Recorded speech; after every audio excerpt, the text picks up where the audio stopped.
Today's story is Soul. In the beginning of the movie, we see a man named Joe who is a music teacher. Joe, who dreams of being a jazz musician. One day, he gets a chance to play with a famous jazz band. But something unexpected happens. Joe falls into a deep hole and almost dies. He finds himself in a special place called the Great Before. This place is where new souls are made before they come to Earth and begin their lives. When Joe arrives in the Great Before, he feels confused and unsure of what's happening. He meets other souls who are preparing to be born on Earth. The souls are trying to find their own passions or purposes, called sparks. Joe is given the task of helping a soul named 22 who has been in the Great Before for a long time and doesn't have much interest in going to Earth. Joe hopes that by guiding 22, he can find a way back to his own body. He asks 22 to give him her spark after she completes it. Soul 22 at once agrees for this. They both try to complete 20 to spark but fail. So Joe finds another way to go to Earth. When Joe tries to go to Earth, 22 accidentally falls in that hole along with him, and their souls interchange. Joe's soul ends up in a cat's body, while 22's soul occupies Joe's body. On Earth, Joe, who is in a cat's body, faces challenges while trying to return to his original form. Meanwhile, 22, in Joe's body, discovers the joys and complexities of human existence. Both characters undergo personal growth and learn important lessons about seizing the present and finding purpose. Due to an accident,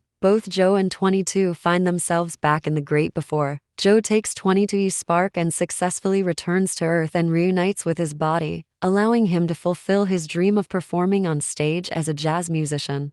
But later he realizes that something feels off. So he goes back to Great Before and find that soul. 22 become a lost soul. He returns her pass, and Joe helps her to go on Earth. At the end, Joe is granted a second chance to return to Earth. Now Joe understands the reality of life and realizes how precious life is. At the end, Joe has gained a deeper understanding of the value of each moment and the beauty of the world around him. Moral of the story is enjoy the present moment. Take time to appreciate the little things in life and find joy in the here and now. If you enjoy the content I create, I'd really appreciate it if you subscribe to my channel.